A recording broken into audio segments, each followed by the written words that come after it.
맘카페에서 한 번 터지면 대박 난다더라. 맘카페에 안 좋은 후기가 올라와서 가게가 망했다더라. 맘카페 홍보에 대해서 다들 이런 이야기 들어보셨을 겁니다. 조금 겁은 나지만 그래도 대박 나고 싶은 마음에 맘카페 홍보는 대체 어떻게 하는 건가 궁금하시죠? 맘카페 회원들 기세가 가장 세고 회원 때문에 김포의 한 교사분이 안 좋게 되셨던 바로 그 시기에 저는 맘카페에서 홍보 활동을 했었습니다.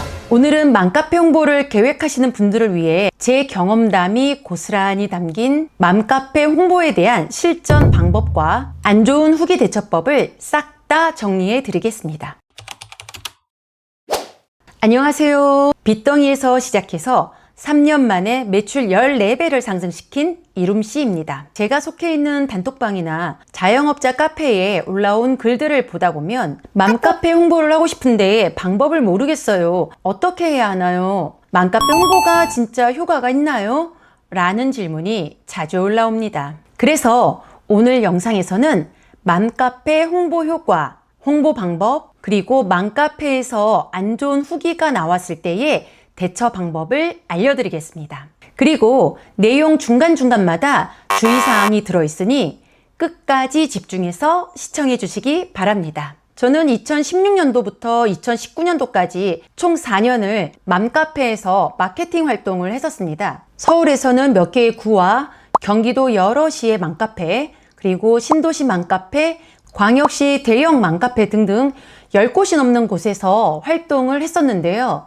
이 시기는 맘카페 회원들의 입김이나 기세가 가장 등등하던 시기였어요. 기억하시는 분이 계실지 모르겠지만 2018년도에 김포 한 맘카페 회원 때문에 선생님이 안타까운 선택을 하신 일이 있을 정도로 그 당시 회원들의 기세는 정말 대단했었습니다. 맘카페에서 홍보 활동을 하는 자영업자 입장에서는 가장 힘들었던 시기였고 저 역시 4년간 활동을 하면서 멘탈이 갈려나갔던 적이 한두 번이 아니었습니다. 그래서 이 과정에서 얻은 노하우나 후기는 아마 어디 가서도 들으실 수 없을 것입니다. 저는 2016년도부터 맘카페에서 홍보 활동을 시작했습니다. 그 당시 흐름을 보니까 맘카페의 바이럴과 물건 구매력이 정말 좋다고 판단해서 진행을 했고 실제로도 효과가 좋았습니다. 그렇다면 맘카페 홍보로 인한 구매 효과는 어떤지 이 부분에 대해서 먼저 말씀을 드리겠습니다. 저희 매장 기준으로 말씀드리면 그 당시 공동구매 때 당일 출고되는 수량이 평균 300박스 이상, 많이 나갈 때는 600박스 이상 나가는 날도 있었습니다. 8년 전 물가나 화력을 생각해보면 어마어마한 양이어서 다른 업체 사장님들이 많이 부러워했습니다. 또한 플리마켓을 나가면 테이블을 편 지 30분 만에 떡이 600팩, 800팩 막 다 팔렸어요. 그러면 매장에서 다시 수백 팩을 급하게 가져와서 판매한 것이 한두 번이 아니었을 정도로 효과가 좋았습니다. 그렇다면 이렇게 효과가 좋은 맘카페 홍보는 어떻게 해야 할까요? 맘카페 홍보 방법은 크게 3가지 방법이 있습니다. 첫 번째는 침투 마케팅이라고 하죠. 마케팅 대행사가 가장 많이 사용하는 방법입니다. 대량 구매한 아이디로 인위적인 바이럴을 만들어내는 그런 방법이에요. 여러 개의 아이디를 번갈아 가면서 질문과 댓글을 다는 것입니다. 아이디를 다량으로 구입을 해야 해서 돈도 많이 들고 불법이기도 합니다. 게다가 패턴이 너무 뻔해서 운영자가 다 잡아내기 때문에 추천드리지 않습니다. 두 번째는 앞서 말한 침투 마케팅 방법과 개인의 활동을 섞어가지고 홍보하는 방법입니다. 네이버는 한 명당 3개까지 아이디를 만들 수 있고 3개를 모두 다 가입을 시킵니다. 아이디 개수를 더 늘리려면 카페에 따라 제한이 있을 수도 있는데 가족들, 특히 여자 가족의 아이디로 가입을 합니다. 그런데 여기서부터 어려워집니다. 첫 번째 방식대로 홍보하면 운영자나 열성 회원한테 똑같은 방법으로 걸립니다. 바이럴 냄새가 나면 그 회원이 그동안 쓴 글이나 댓글을 다 훑어보고 강퇴를 시킵니다. 결국 일반 회원들처럼 일상글이나 댓글을 달면서 대충이라도 활동을 해야 합니다. 그리고 일상적인 글 사이사이에 글이나 댓글을 남기면서 홍보를 하는 방법이에요. 듣기만 해도 시간이 오래 걸리겠구나 싶으시죠? 저도 이 방법으로 해봤지만 드리는 노력에 비해 효과가 그렇게 나오지 않았습니다. 세 번째는 돈을 들여서 하는 방법입니다. 맘카페에 돈을 내고 제휴업체로 계약하는 방법입니다. 돈은 들지만 가장 손쉽고 맘 편하게 홍보를 하고 활동하는 방법입니다. 제가 몇 달 동안 두 번째 방법으로 하다가 효과가 없어서 바로 제휴업체로 돌아섰는데요. 금방 효과를 보았습니다. 여기까지 이야기를 들으시면 뭐야, 결국 돈으로 하라는 이야기잖아 하고 실망하신 분이 계실 텐데요. 단순히 돈을 써라 라는 이야기가 아닙니다. 미국의 심리학자 자윤스가 1968년에 발표한 논문에 따르면 여러 번 보게 했던 것일수록 더 많은 호감을 느낀다 라는 것입니다. 즉, 반복 노출이 된 대상에 대해 친밀감이 증가한다는 뜻입니다. 이게 무슨 상관이냐 하실 텐데요. 제휴업체가 되면 보통 게시판을 하나 내줍니다. 그리고 거기에 회원들에게 자주 노출이 되도록 친밀하게 홍보글을 쓰면 회원들은 그것을 처음엔 광고로 인식하겠지만 나중에는 자신에게 친밀한 상품으로 인식을 합니다. 그리고 더 재밌는 것은 카페 내에서 언급이 많아지면 맘카페에서 인정받은 유명한 맛집으로 생각합니다. 그래서 저는 솔직히 안전하고 간편한 제휴업체 방법을 추천드려요. 시간이 돈이니까요. 자, 그러면 모든 제휴업체가 다 장사가 잘 되나요?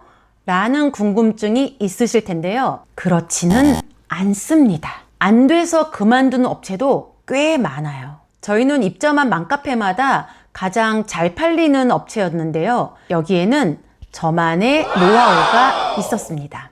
지금부터 그 실전 노하우 3가지를 알려드릴게요. 우선 상품 퀄리티가 좋아야 해요. 너무 당연한 말이라 실망하셨나요?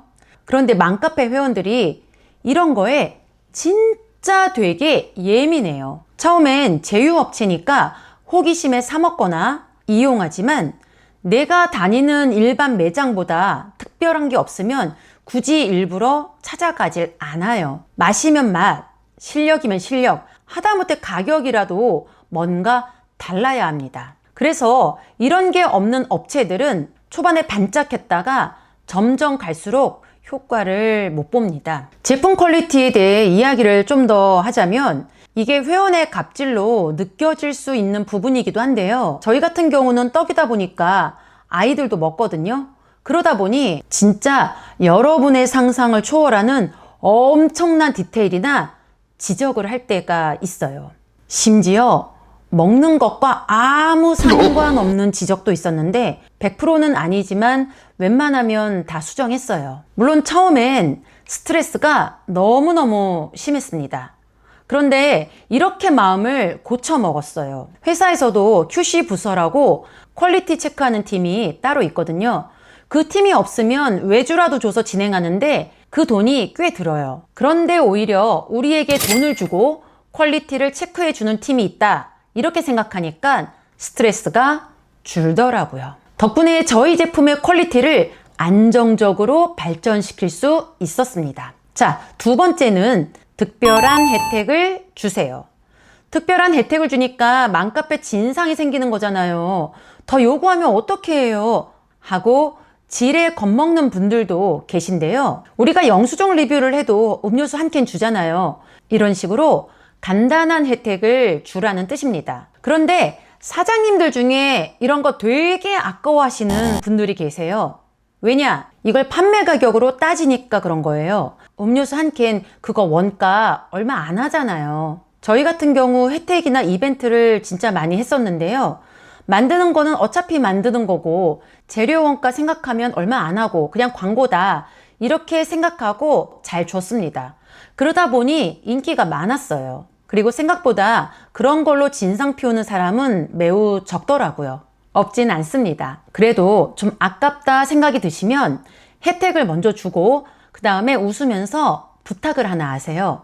영수증 좋은 후기 부탁드려요 라고. 일반 손님에게 하는 것보다 맘카페 회원은 그 소속이라는 감정이 뇌에 있기 때문에 일반 손님보다 영수증 후기 받기가 좀 더 쉽습니다. 세 번째, 이건 주의사항이기도 합니다.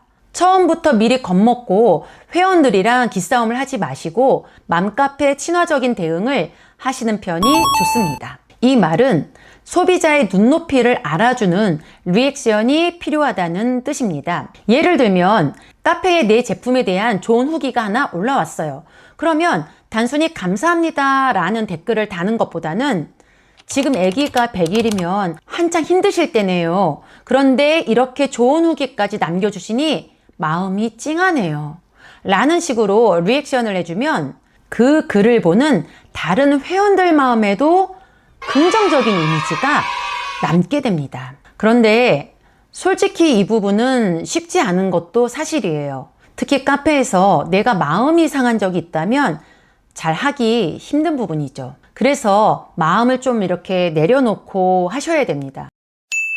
자, 이번엔 맘카페 활동을 하면서 안 좋은 후기를 대처하는 방법에 대해 이야기를 해보도록 하겠습니다. 이 부분은 주의사항과도 같은 부분이니 잘 기억해 두시기 바랍니다. 사실 안 좋은 후기가 올라오기 전에 대처하는 게 베스트입니다. 무작정 후기부터 올리는 사람도 있지만 보통은 전화가 먼저 와요. 저희 같은 경우는 일단 다 들어주고 정말 속상하셨겠어요. 죄송합니다. 이렇게 사과로 시작하고 손님이 원하는 것을 물어봅니다. 그러면 대부분 우물쭈물해요.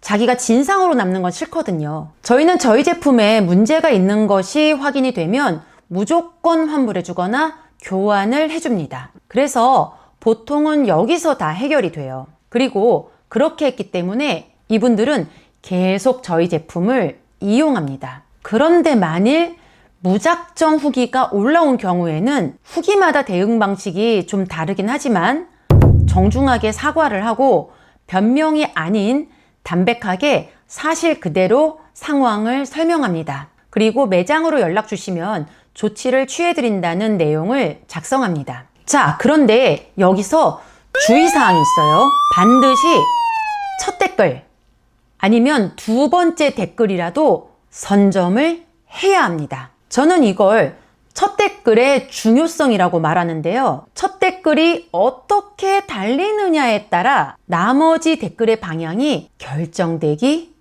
때문입니다. 그리고 연락이 오면 앞에 말씀드린 방법 그대로 실행하시면 됩니다. 그런 후에 저희 대응에 만족하셨다면 후기를 좀 내려주시면 안 될까요? 라고 정중하게 부탁드립니다. 그러면 대부분 내립니다.